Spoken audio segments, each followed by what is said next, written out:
днес ще ви покажем двамата с Crazy Boy как се работи с Bandicam. Здравейте от мен, аз съм Crazy Boy BG и днес, както той каза... Какво? Забравих. Както той каза... Както виждате, днес сме с Facecam, просто за да разнообразим. И първото нещо е това, когато го отворите. Опции. На изходящата папка е къде да ви се съхраняват видеото след записване. Тези двете мисля, че се досещате. Това ще ви дам съвет. Никога не го използвайте. Автоматично стартиране на запис. Стартирай пълноекранен запис при старт на Bandicam. Ако ще играете и която няма да е на цял екран, не дейте. Задайте таймер за автоматично спиране на запис. Не дейте, защото след като ви изтече, директно ще спре. И после няма да го можете да го пуснете. Следващото е видео. Записа на тук, кое копче да ви започва снимане, кое да ви спира на пауза. Това е да покажеш курсора мишката. Курсора на мишката. Добави ефект при клик. Това съм го пробвал, нищо не става. Наслояване при веб-камера, това е за Facecam.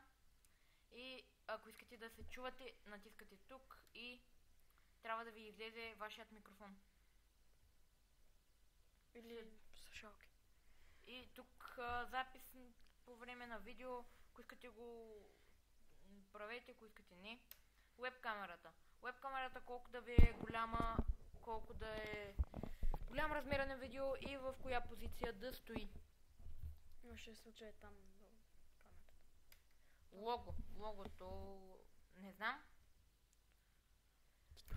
Ефекти при мишката, добавяне на ефект при кликане, това вече го казах. Цвят наляво, цвят надясно кликане. Добави ефект при наслояване, при осветяване на мишката, цвят на осветяване. Това мисля, че ще се досети всеки от вас, за това няма да го показвам. Следващото е изображение. Изображението е с кой клавиш да направите своята снимка и дали колко да ви тече снимката. След това покажи курсор. Отново разбрахте вече какво е. Включи ефект при снимане. Това е ефект дядо. Не съм го пробвал и тук ви е формата. Ще се спрем за малко клипа. Ще се върнем след малко.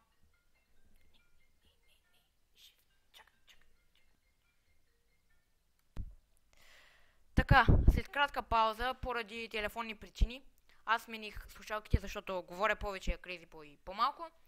И стигнахме до изход. Този изход е за да колко видеа имате и къде ви се съхраняват. И тук образа, това не знам за какво е.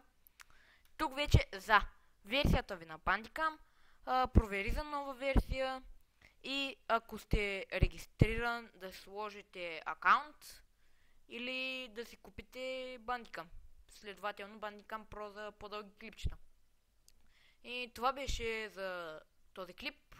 Сравнително лесно е да се ползва Bandicam, понеже е на български, има и други езици, английски, руски, така нататък, японски, еврейски, банджолски, джапонски.